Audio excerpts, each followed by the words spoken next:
आज का जो टॉपिक है that is called react events. आप सभी लोगों को पता ही होगा इवेंट्स क्या होते हैं, because in the front end we have discuss about the events.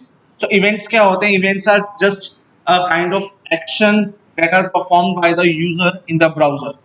जब भी ब्राउजर के अंदर कभी भी यूजर स्क्रॉल डाउन करता है, पेज को लोड करता है, किसी भी बटन पे क्लिक करता है या किसी भी इनपुट के अंदर कोई वैल्यूज को अपडेट करता है, so that will be considered as events.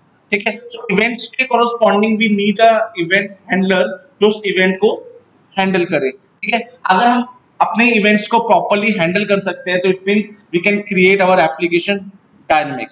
ठीक है, सो रिएक्ट के अंदर इवेंट को हैंडल करने के लिए रिएक्ट क्या करता है, एक इवेंट हैंडलिंग मैकेनिज्म यूज करता है जिसे हम बोलते हैं सिंटैक्टिक इवेंट।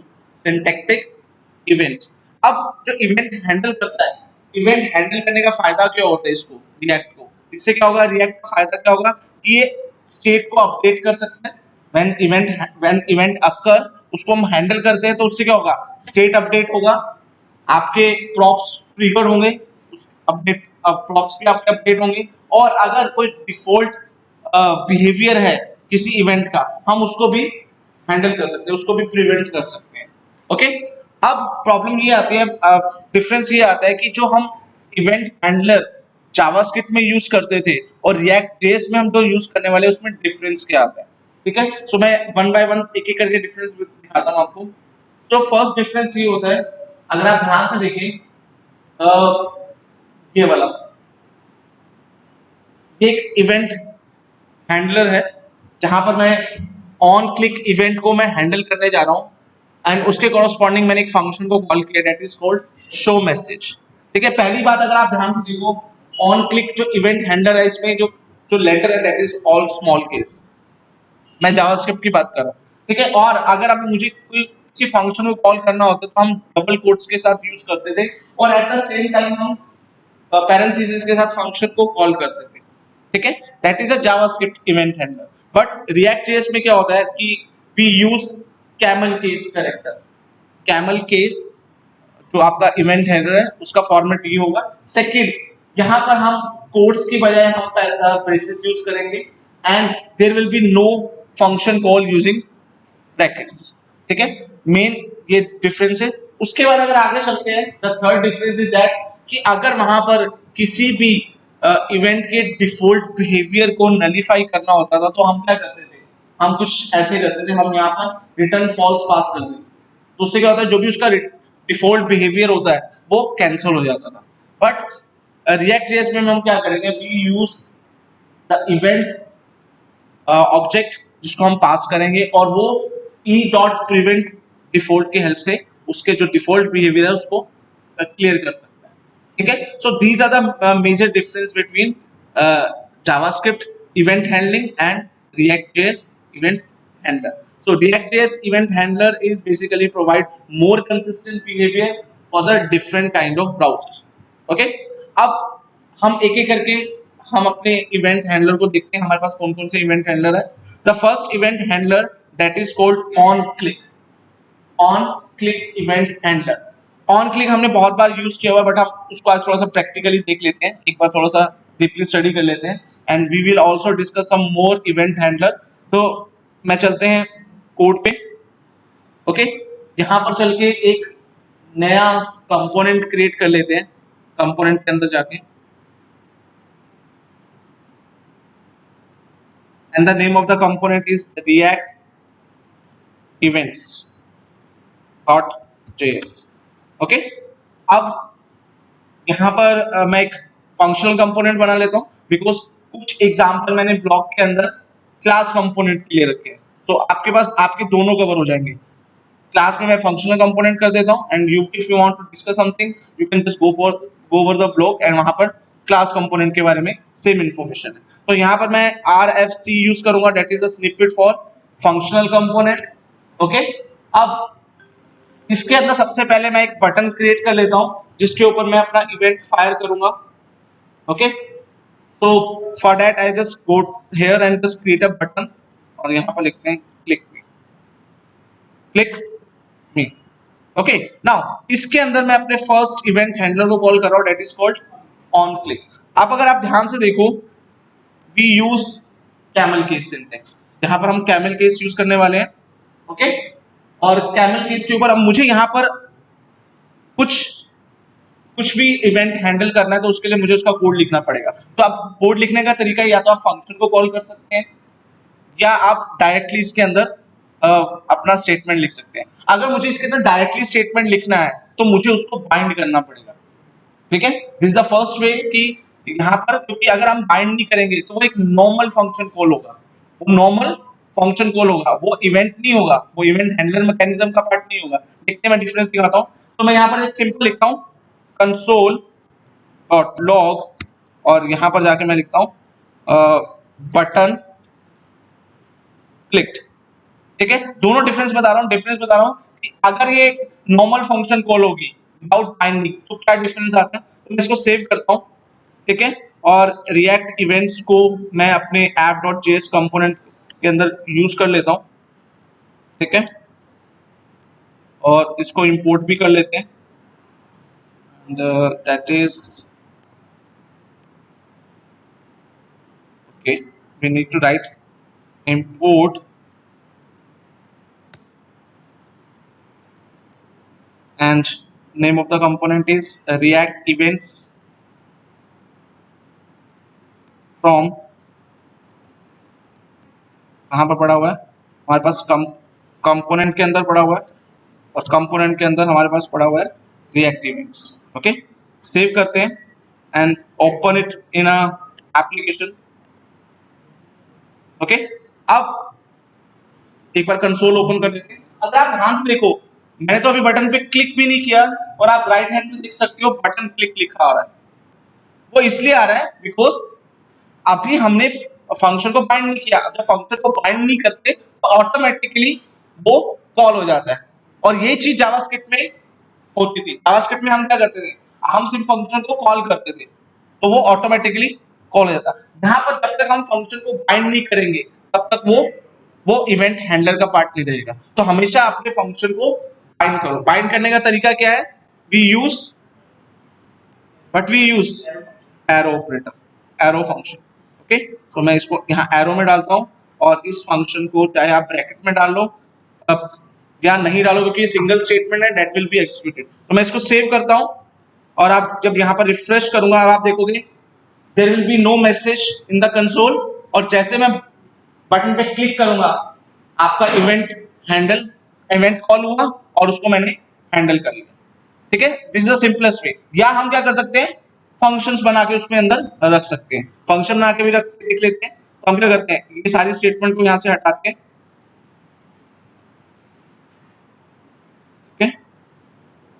हम यहाँ से हटा देते हैं और यहाँ पर एक फंक्शन क्रिएट कर लेते हैं। जैसे कॉल फंक्शन, फंक्शन का नेम है माई फन रख लेते हैं and in this function I will use console. Okay, अब इस फंक्शन को यहाँ मैं लिखूंगा माई फन। ओके, अब ये वाला सिस्टम यूज करता हूँ। This is a JavaScript system जहां पर क्या होता है, फंक्शन को कॉल करना पड़ता है, जबकि रिएक्ट में ऐसा नहीं करते। अगर मैं ऐसा करता हूँ तो अगेन फंक्शन पहले से कॉल हो रखा होगा, it will not be bind. आप देख सकते हो बटन क्लिक पहले से लिखा आ रहा है, तो बेटर वे है कि तुम इसको बाइंड करके लिखें। तो सिंपली आप इसको हटा देंगे और फंक्शन बना हुआ है और उसको कॉल हो जाएगा। सो मैं इसको सेव करता हूँ और नाउ मैं जब बटन को क्लिक करूंगा तो आपका इवेंट हैंडल हो जाएगा। ओके, या आप फंक्शन की जगह एरो फंक्शन भी यूज कर सकते हैं। तो मैं इसको यहां से फंक्शन हटा देता हूं, just use const. Okay, and this is your arrow function. Okay, ये आपका एरो फंक्शन है। ठीक है, तो इट्स अप टू यू आपको कैसे यूज करना है, but just remember this that your function should be bind, otherwise और आप उसको कॉल नहीं करेंगे, जब आप उसको इवेंट को हैंडल कर रहे हैं। Okay, so this is what we called on click, जो हमने बहुत टाइम पहले भी किया हुआ है। अब बात करते हैं ऑन चेंज इवेंट की। अब ऑन चेंज इवेंट क्या होता है, जब आपको कोई डेटा कलेक्ट करना हो इनपुट से, जब आपको कोई डेटा कलेक्ट करना हो इनपुट से, हमारे पास इनपुट एलिमेंट्स होते हैं। तो इनपुट एलिमेंट्स अगर आपको डेटा फेच करना है तो we generally use input, and input को हैंडल करने के लिए we use on change event. तो वापस चलते हैं कोड पे, इस बटन को मैं कमेंट आउट करता हूँ। ओके, यहाँ पर क्या करते हैं, हम इनपुट बना लेते हैं टेक्स्ट। ओके, और इस टेक्स्ट को, डेटा को डिस्प्ले कराने के लिए मैं क्या यूज करूंगा, on change. Okay, on change के टाइम पे मैं क्या कर रहा हूं, मैं फिर से माई फन को कॉल कर रहा हूं। ओके, और माई फन को जब कॉल करूंगा console.log पे, तो मैं क्या करूंगा, यहां पर ई पास करूंगा। ठीक है, बिकॉज कैसे पता चलेगा किसी सिस्टम को कि कौन सा इवेंट कॉल हुआ है। E is basically an object that will tell us कि कौन सा इनपुट कॉल हो रहा है, कहां से डेटा फेच करना है। सो अब कंसोल के अंदर जाके लिखेंगे E dot target dot value. ठीक है, ई मतलब ऑब्जेक्ट की जो भी टारगेट है, टारगेट मीन्स द इनपुट, और उसकी इनपुट की जो भी वैल्यू है उसको वो गेट कर लेगा and it will be display on to your console, उसको कंसोल के ऊपर डिस्प्ले कर देगा। तो इसको सेव करते हैं। ठीक है, वापस चलते हैं, रिफ्रेश करते हैं। Now this will be your input, और इनपुट के अंदर जो भी मैं लिखूंगा आप देखोगे कंसोल पे ऊपर आपका डेटा फेच हो रहा होगा। ठीक है, देखो नीचे। ओके, सो अब डेटा हमने ऑन चेंज के थ्रू कलेक्ट कर लिया। ऑन चेंज मींस जब भी आपके इनपुट के अंदर कुछ भी चेंज होगा that will be an event, और उस इवेंट को मैंने हैंडल कर लिया और उसको डिस्प्ले करा दिया कंसोल के ऊपर। अब सपोज मुझे इस डेटा को डिस्प्ले कराना है अपने डॉक्यूमेंट के ऊपर, इस डेटा को अपने डॉक्यूमेंट के ऊपर डिस्प्ले कराना है। सो डिस्प्ले कराने के लिए आपका जो डेटा होगा वो कहां स्टोर होगा, किसी ना किसी प्रॉपर्टी के अंदर। If you want to store your data want to get the data, तो उस डेटा को जब आप उठाओगे, फेच करोगे, उसको किसी ना किसी प्रॉपर्टी के अंदर डालोगे। और प्रॉपर्टीज हम कैसे बना सकते हैं फंक्शनल कंपोनेंट के अंदर, यूजिंग हुक्स। अगर आपको क्लास कंपोनेंट बनाने हैं तो then you can use state, अगर हमें फंक्शनल कंपोनेंट में काम करें देन वी यूज हुक्स। तो अब क्या करेंगे, पहले एक हुक बनाते हैं, उसके अंदर अपनी प्रॉपर्टी डिफाइन करते हैं और उसके अंदर डेटा को फेच करते हैं या स्टोर करते हैं। तो वापस चलते हैं, फंक्शनल कंपोनेंट है इसलिए यहां पर जाएंगे कॉन्स्ट, एक डेटा नाम का वेरिएबल बना लेते हैं और एक सेट डेटा नाम का फंक्शन भी बना लेते हैं, ताकि अगर कोई चेंजेस हो तो उसको मैं मैनेज कर सकूं। ठीक है, और we use state. Okay, use state किया, देन यूज स्टेट का इंपोर्ट हो चुका है ऑटोमेटिकली क्लास, एंड इनिशियली मैं इसको ब्लैंक कर देता हूं। It means the initial state will be blank. Okay, now अब मुझे इस डेटा को प्रिंट कराना है, इस डेटा को प्रिंट कराना है। सिंपली माई फंक्शन के अंदर गए, अब डेटा कहां आ रहा है, कंसोल पे आ रहा है। इस कंसोल की जगह पे मैं क्या लिखूंगा, इसको मैं हटा देता हूं। ओके, ठीक है, अब इनिशियली मैं कुछ वैल्यू दे देता हूं, सपोज मैं इसकी इनिशियल वैल्यू देता हूं पंकज, या we just write Beta Labs, save करते हैं। और आपको यहां पर भी आपको एक एट्रीब्यूट यूज करना पड़ेगा दैट इज कॉल्ड वैल्यू।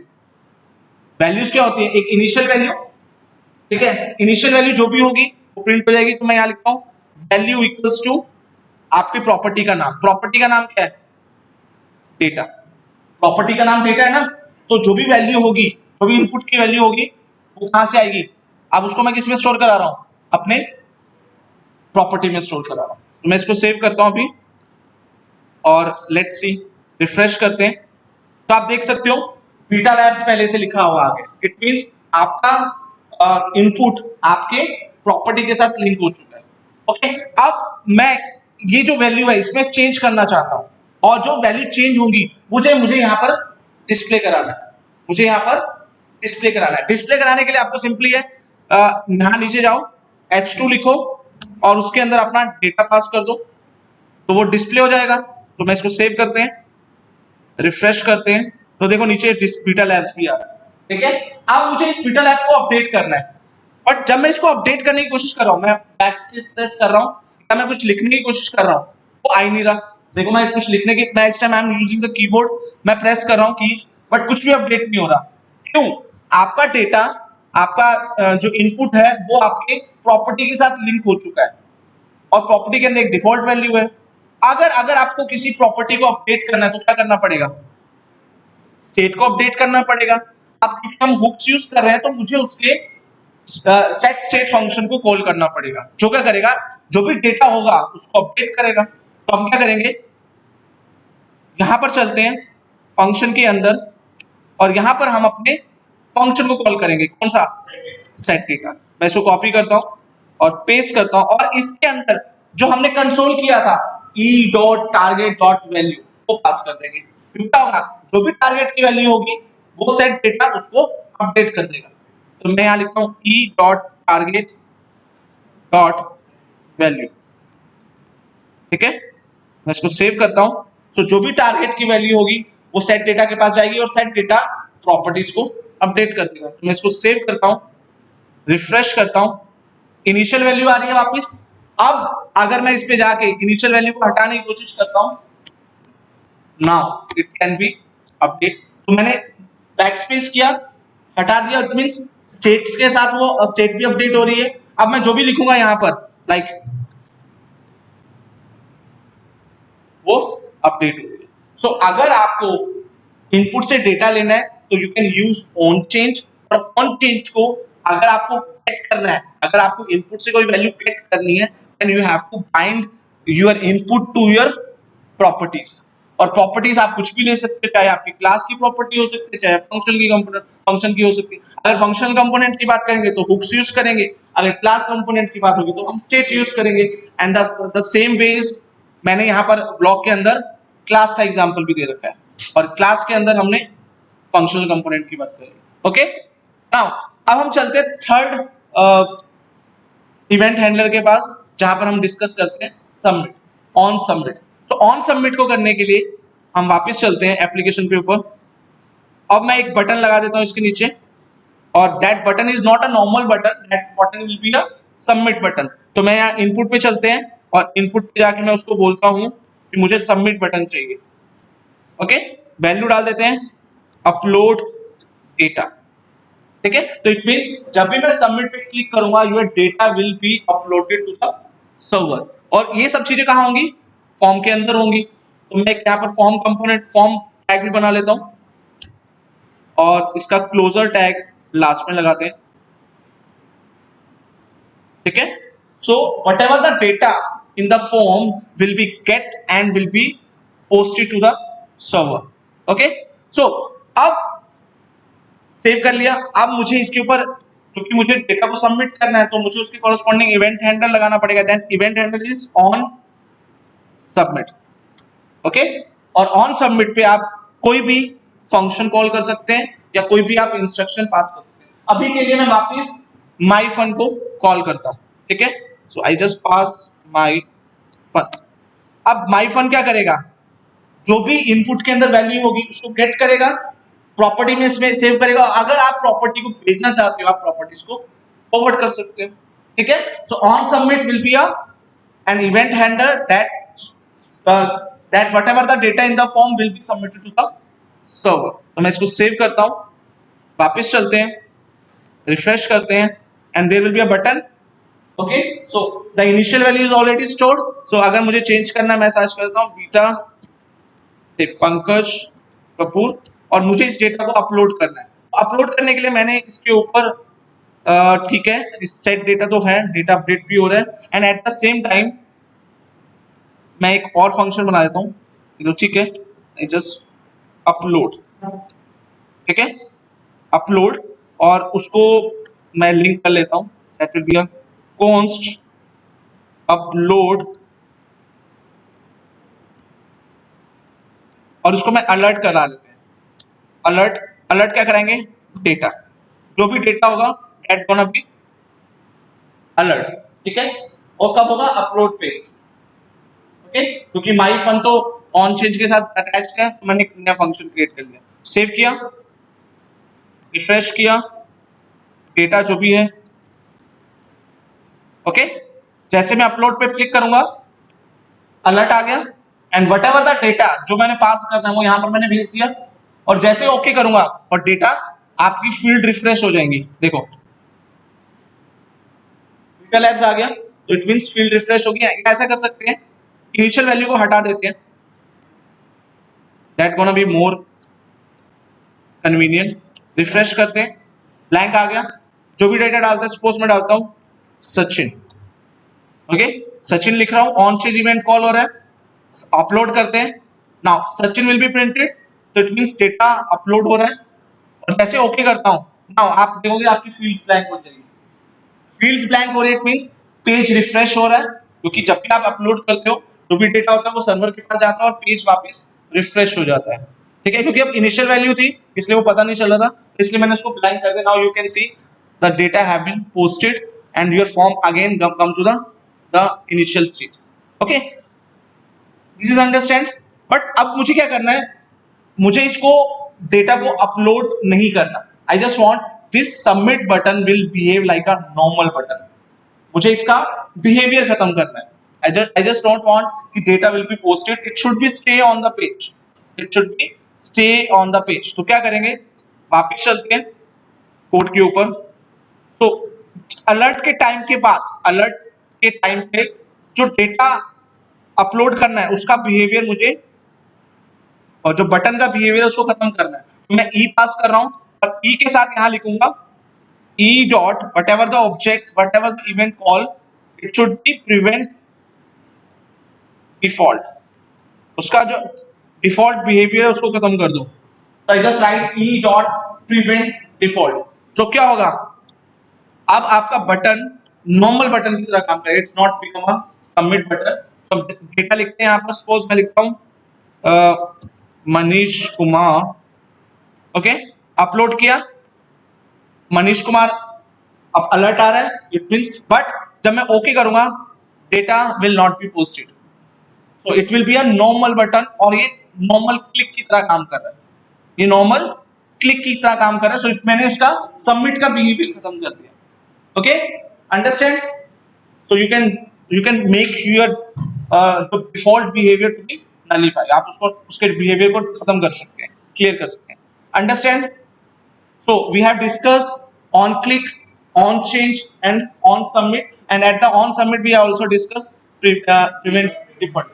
अब एक बहुत बड़ा इशू आता है जब मैं डेटा के साथ खेल रहा होता हूँ। सपोज मेरे पास एक दो इनपुट बॉक्स है, एंड मैं क्या कर रहा हूँ, अपने डेटा को एक ऑब्जेक्ट में स्टोर कर रहा हूँ।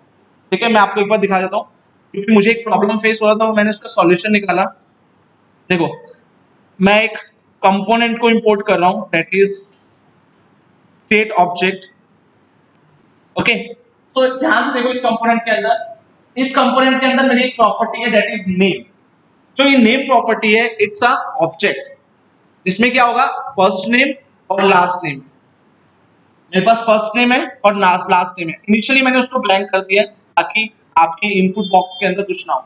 अब ये जो फर्स्ट नेम है और लास्ट नेम है, मैं इनपुट से एंटर करवाऊंगा, इनपुट बॉक्स से लूंगा, और whatever the value that will be update the name, वो नेम को अपडेट करेगा। तो आप देखोगे मैंने इनपुट किया है, type equals to text, initial value क्या होगी, ब्लैंक है तो ब्लैंक होगी। ऑन चेंज करने पर जो भी वैल्यू होगी फर्स्ट नेम की, जो भी टारगेट की वैल्यू होगी, वो किसमें स्टोर हो जाएगी, फर्स्ट नेम, क्योंकि मैं सेट नेम से अपडेट कर रहा हूं, तो मैं उसकी स्टेट चेंज कर रहा हूं। सिमिलरली मैंने दूसरे लास्ट नेम की अपडेट कर ली है, दूसरे की भी स्टेट अपडेट कर दी है, मतलब what ever the value in the input box will be update in the last name.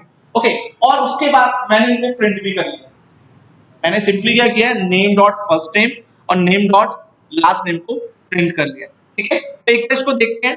तो इसके कंपोनेंट को मैं इंपोर्ट करता हूं app.js के अंदर।